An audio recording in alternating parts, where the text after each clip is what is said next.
Welcome to Easy Email Marketing.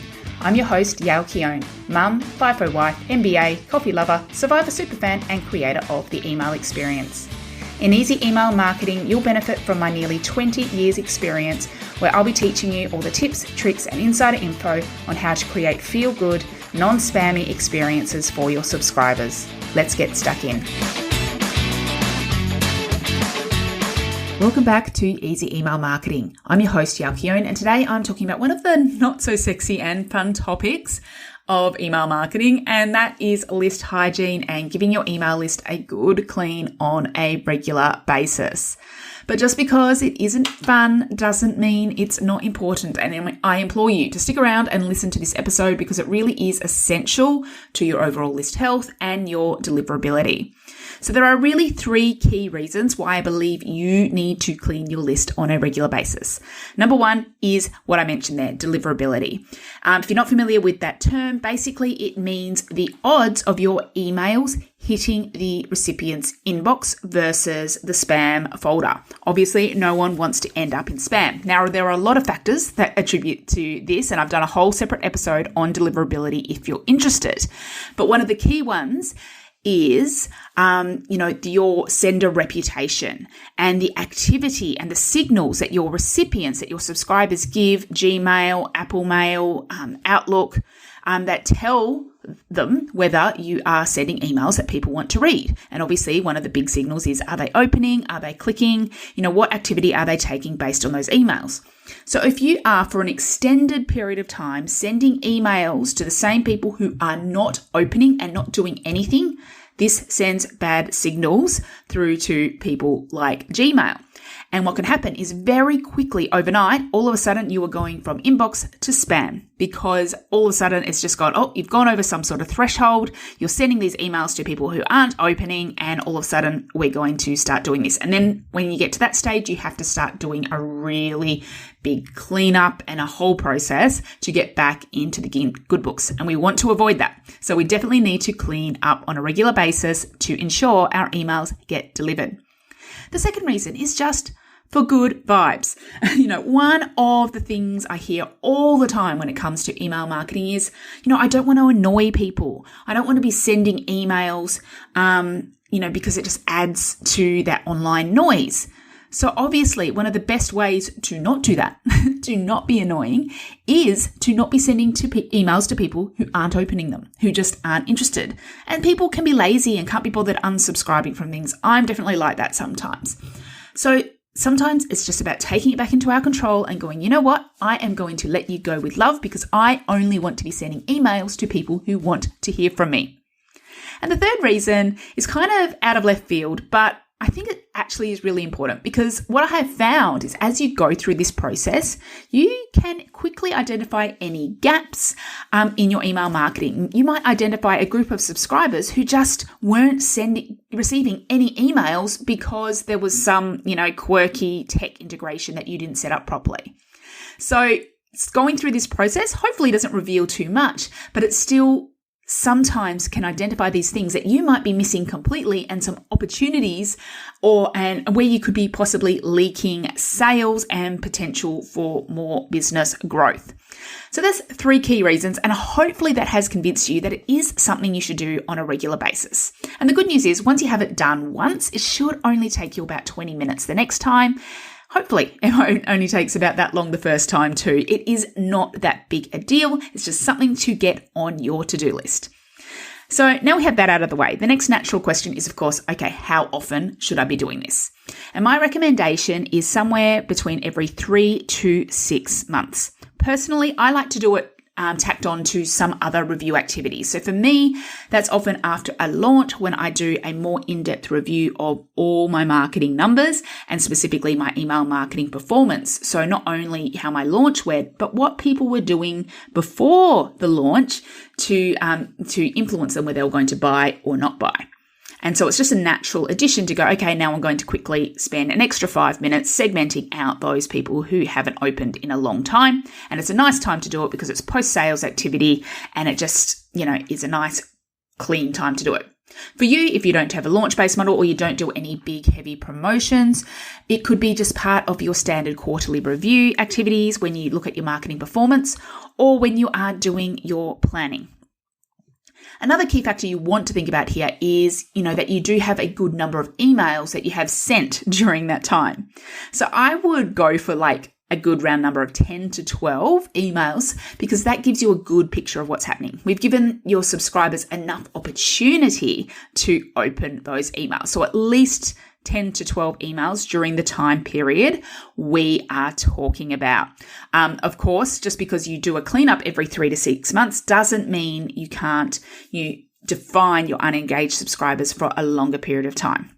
Now, if you haven't sent that many emails or if it has been a long time, my suggestion would be to, of course, start increasing your frequency to ideally fortnightly, or look at sending a re-engagement sequence and then maintaining sending for a while before doing a clean. So you can check out episode 73, Unghost Your List, for more on that process. So who do we remove? Who do we unsubscribe and let go from our email lists? So to do this, you want to create a segment to identify these subscribers.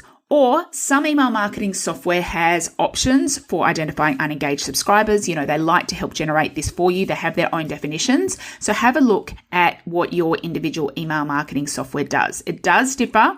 And if you did want more specific guidance on that from me, you can find that inside the email experience program, which you can get on the waitlist for at yaelkeown.com/experience. But of course, feel free to Google how to clean unengaged subscribers in software of your choice.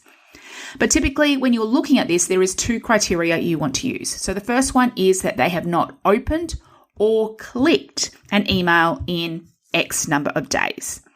I like to use 90 days because, I send a good, juicy amount of emails, and that includes automations too, by the way.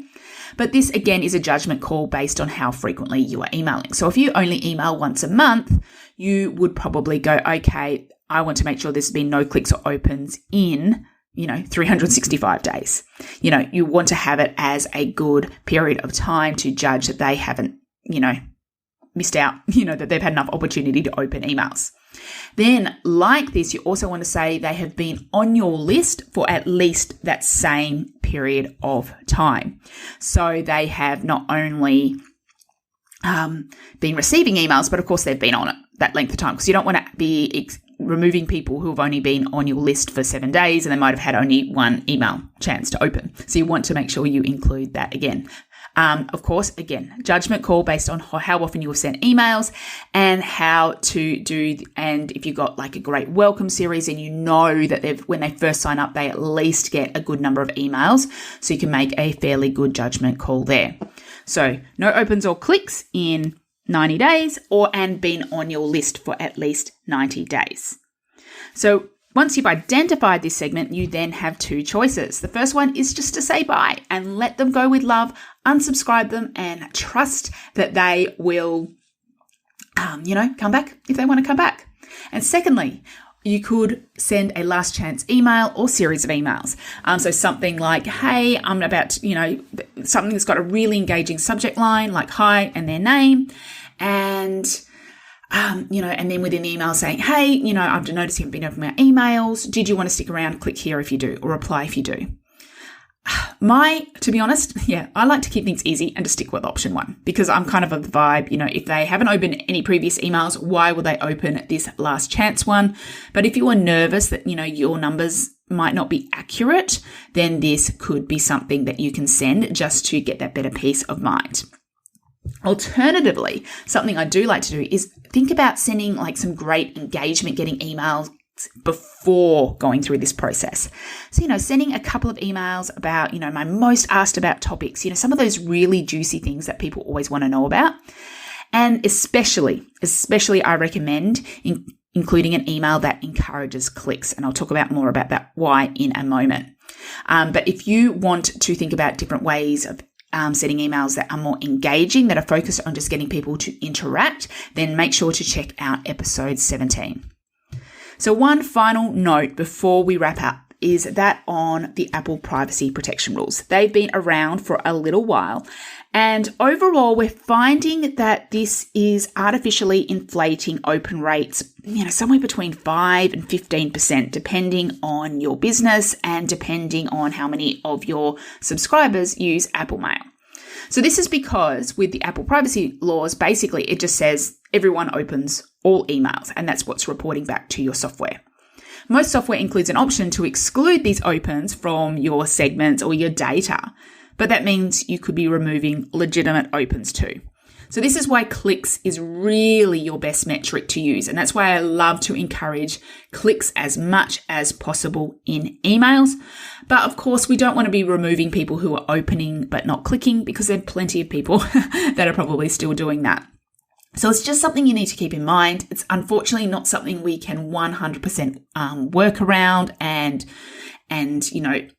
create segments around, but just trust that your overall averages will still keep you in the good books for deliverability, because on average, in the big picture, you are doing the right thing and you're removing a good chunk of people who just aren't opening.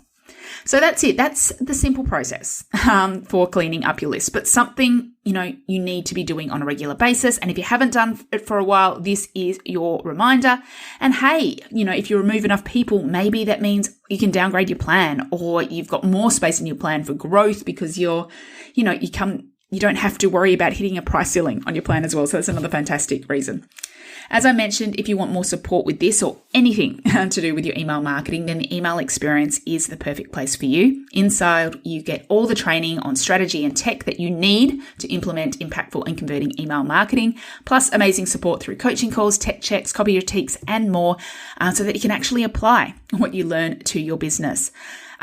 So you can learn more and get on the waitlist anytime at yaelkeone.com/experience. Thank you so much for joining me today. I would love to hear from you about what you have enjoyed from this episode, what you want to know more about in future episodes. So please let me know over on Instagram. I'm at yaelkeone, all one word, and I'll see you in the next episode.